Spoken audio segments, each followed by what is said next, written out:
amahoro bakunze ibiganiro byacu, ibiganiro byiza, ibiganiro by'ubutumwa bwiza, ibiganiro bivuga Yesu wabambwe azira ibyaha byacu bikaduhesha kwemerwa n'Imana. Ndabasuhuje cyane, nitwaye Jeri Ndabavunnye, nkaba ndi umwana w'Imana ku buryo ntabishidikanyaho kandi ku buryo budahinduka.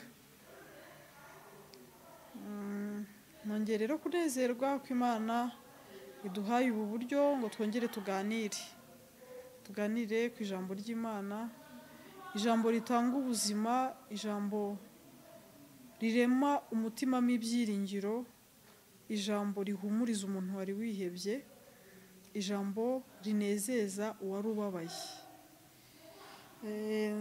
Hari ijambo ushaka ko dusangira riri muri Timoteyo wa mbere igice cya 2 umurongo wa 5. Timoteyo wa mbere igice cya 2 umurongo wa 5. Kuko hariho Imana imwe kandi hariho umuhuza umwe w'Imana n'abantu, nawe ni umuntu ari we Yesu Kristo. Reka nsubiremo. Kuko hariho Imana imwe kandi hariho umuhuza umwe w'Imana n'abantu, nawe ni umuntu ari we Yesu Kristo. Imana ihimbazwe. Inshuti zacu rero, mwe mukunda ibiganiro byacu, impamvu twakoze iyi YouTube channel yitwa Ijuru Ntirikorerwa kwari kugira ngo tumenyeshe abantu uburyo bajya mu ijuru. Kandi noneho ni uburyo budasanzwe buzwi kuko abantu benshi bazi ko bazarijyamo barikoreye. Ariko ndagira ngo nkubwire ko imirimo yawe ntago yaguhuza n'Imana. Ibikorwa byawe byiza bivanze n'ibibi ntago byaguhuza n'Imana. Cyane ko yenda w'ibyo wita byiza imbere y'Imana, Imana yibona ari bibi, kubera ko ireba isoko yabyo. Niba ukora icyiza ariko wowe ukaba wumva uri mubi, jya umenya ngo nacyo ni kibi, kuko burya igiti cyera nyine imbuto zacyo. Igiti kibi cyera imbuto mbi, igiti cyiza kikera imbuto nziza. Umuntu rero yabaye mubi kubw'icyaha ntabwo yakwera imbuto nziza imbere y'Imana. Nibyo koko imbere y'abantu wafasha umukecuru ufite intege nkeya ukamubera imbaraga, wafasha umukene ukamuha ibyo kurya, umuntu utazi kugenda wamufasha akagera aho ashaka kujya. Ibyo ni byiza, ibyo ni byiza muri sosiyete, ibyo ni byiza mu mibanire y'abantu, ariko ibyo ni byiza imbere y'abantu, ntabwo ari byiza imbere y'Imana. Kugira ngo uzajye mu ijuru ukeneye kumenya amakuru y'umuhuza, uyu muhuza w'abantu n'Imana. Batubwiye ngo hariho Imana imwe, hakabaho n'umuhuza umwe w'abantu n'Imana, ngo kandi nawe ni umuntu ari we Yesu Kristo. Ndabizi ko bakubwiye ko hari ibintu byinshi byaguhuza n'Imana, bakubwira bati ngwino usubiremo ibyaha wakoze, uvuge ati niki naragikoze, ati nacyo Imana ikimbabarire. Hakaba n'ubwo bakubwira ati jya usaba penitensi y'uko umwaka utashye, nabyo ukabikora. Abantu benshi bari no mu gisibo, bari kuvuga bati muri iki gisibo turitunganya rwose, tubwire Imana bibi byose twakoze, ati nabyo biduhanagureho, ati Yezu napfa apfira ibyaha byacu, nazuka azukire mu mitima yacu. Ibyo ni ibintu byiza bari kukubwira, ariko se bikora iki mu mutima? Ko buri mwaka abantu bajya mu gisibo, buri mwaka bakibuka ko Yesu yapfiriye ibyaha byabo, buri mwaka bagasaba Yezu ngo azukire mu mitima yabo. Ariko n'ubundi ugasanga n'ubundi umuntu aracyari umunyabyaha, akongera agasenga ngo ndi umunyabyaha kuri ubu ndetse n'igihe nzapfira. Ni kiba kigaragaza ko nubwo ibyo bintu wabyumvishe, nubwo wabikubwiye cyangwa nawe ukaba wabivuze, ariko ntacyo byaremye mu mutima wawe. Ntabwo rero wahuzwa n'Imana n'igisibo. Igisibo ntabwo ari umuhuza w'abantu n'Imana. Intebe ya penitensiya ntabwo ari umuhuza w'abantu n'Imana. Kujya muri misa kenshi ntabwo ari umuhuza w'abantu n'Imana. Kwicuza ibyaha ntabwo byakubera umuhuza wawe n'Imana. Umuhuza w'abantu n'Imana n'umwe, ni Yesu, kandi ngo nawe yari umuntu, yari Imana yihindura umuntu. Kugira ngo bikunde, urumva Yesu icyatumye Yesu aguhuza n'Imana bigakunda ni iki? Ndagira ngo nanakumare impungenge cyangwa se nkubwize ukuri ko nta n'umuntu wahagarara hagati yawe n'Imana. Uwo muntu nawe ni umunyabyaha. Abantu twese twagize ikibazo kimwe. Ntawahagarara hagati yawe n'Imana ngo ahaguhagararire noneho akunge n'Imana. Hoya. Twese twahindutse abanduye. Nibyo twagerageje gukiranukamo ni ubushwambagara bwuzuye ibizinga.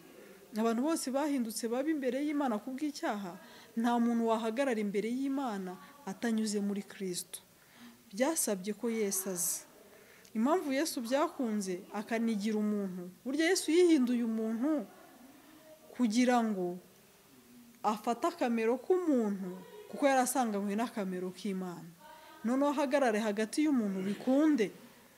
Urabizi ko n'ubundi no mu buryo bw'abantu busanzwe iyo abantu babiri bagiranye ikibazo, uza guhagarara hagati yabo ni umuntu atari wa wundi ufite ikibazo, atari n'uwo wakigiriwe. Si uwakosherejwe, si n'uwakosheje.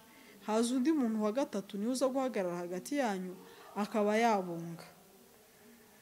Imana rero nayo yatwoherereje Yesu ahagarara hagati yacu n'Imana. Yesu yahagaze hagati y'umuntu n'Imana. Yesu asanga Imana ifite ibyo yishyuza umuntu. Umuntu nawe kandi akabyemera, akavuga ati nibyo koko naracumuye. Abantu bajya hano bivuga ati naracumuye mu byo navuze, mu byo nakoze, mu byo natekereje no mu byo nirengagije gutunganya. Kamere y'umuntu ni uko iteye, ni uguhora icumura. Ariko n'igihe utavuze n'igihe utakoze, burya Imana ikomeza kukubona nk'umunyabyaha. Niyo mpamvu byasabye ko havuka Yesu. Yesu yari Imana ariko yihindurira umuntu muri Mariya. Avukira muri Mariya ariko avutse havuka uwera. Mu gihe undi muntu wese uvuka haba havutse umunyabyaha. Havutse uwera, uwera ntiyakora icyaha.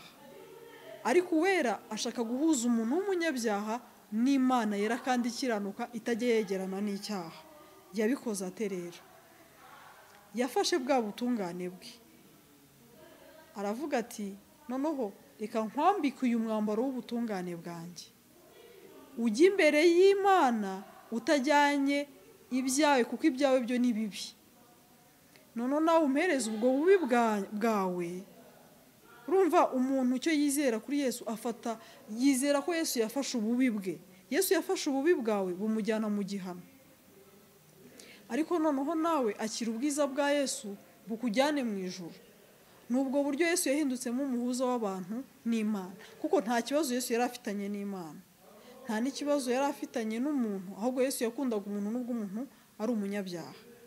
Niyo mpamvu rero yahagaze hagati yacu n'Imana bigakunda. Aduhereza ubutungane twasabwaga. Noneho niho Pawulo yavugiye mu Bafilipi ati mboneke ko ndi muri mu gice cya 3 cy'Abafilipi. Mboneke ko ndi muri Kristo. Nafite ubutungane bwanjye buzanwa no kugira ibyo nubahiriza.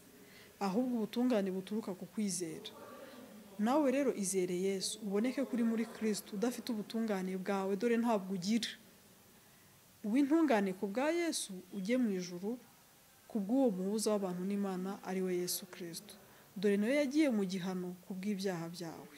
Imana yaramuhannye, Yesaya yarabihanuye, avuga ati Imana yaramuhannye, yaramubabaje, yaramushenjaguye. Yemeye kwitamba kubw'ibyaha byacu Yesu. Igihano kiduhesha amahoro cyari kiri kuri Kristo. Ibyo ni ibintu byarangiye ntabwo ari bizaba. Niyo mpamvu usabwa kubyizera. Wabyizera ukumva Imana mubanye amahoro.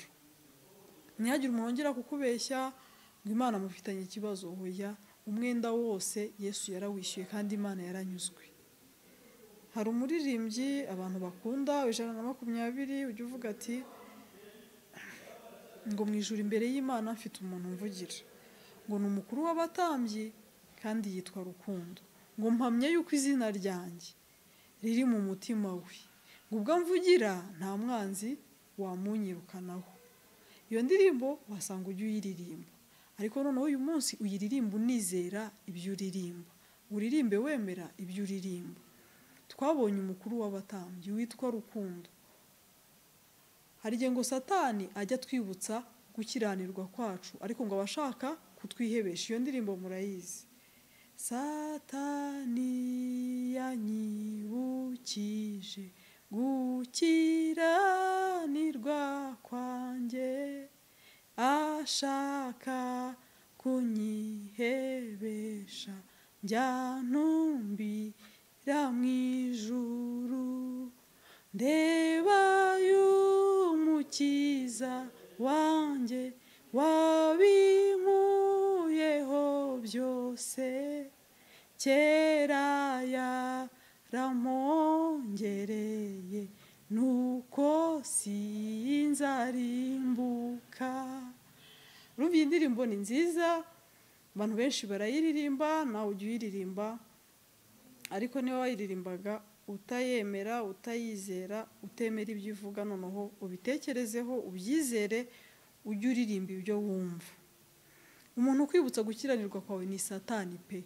Imana yo yarabyibagiwe, imaze kubibara kuri Yesu yarabyibagiwe, irirahirira avuga ngo ibyaha byawe n'ubugome bwawe ntabwo uzongera kubyibuka ukundi. Ubikwibutsa rero ni Satani, akakwibutsa ibyaha byawe. Imana irabizi ko n'ubundi uri umunyabyaha, ariko yakubazeho gukiranuka kwa Yesu, yo ntabwo ikibyibuka. Habonetse umuhuza wacu n'Imana ni Yesu, kandi yabikoze neza. Ntacyo wenda gukora warenza ku cyo Yesu yakoze. Ni nayo mpamvu abantu bazarimbuka bazira kutizera. Burya iyo uvuze ngo hari ikindi kintu cyakujyana mu ijuru kitari Yesu, uvuze ngo ibyo Yesu yakoze ntibihagije, ukabuhinyuye umwana w'Imana, ukabukeresheje amaraso y'agaciro. Nicyo kizatuma Imana ihana abantu, ariko ubundi Imana irifuza kubana nawe. Satani rero niwe ukwibutsa ibyaha, ariko Imana yo yarabyibagiwe. Kandi na Satani nawe abikwibutsa ashaka kukwihebesha, ariko ntabikwibutsa, jya utumbira mu ijuru, urebe y'umukiza wawe wabigukuyeho byose, nta na kimwe yasigaje. Ubwo yaguhongereye kera ntabwo uzarimbuka, kandi nanjye sinzarimbuka. Nanjye nizeye ko yahongereye ibyaha byanjye byose mu buryo bw'iteka ryose. Rero ndanezerewe ko wumvishe iyo nkuru nziza kandi kuyizeye ko tuzabana mu ijuru. Imana ihabwe icyubahiro none ndetse n'iteka ryose ku bwa Yesu. Amen.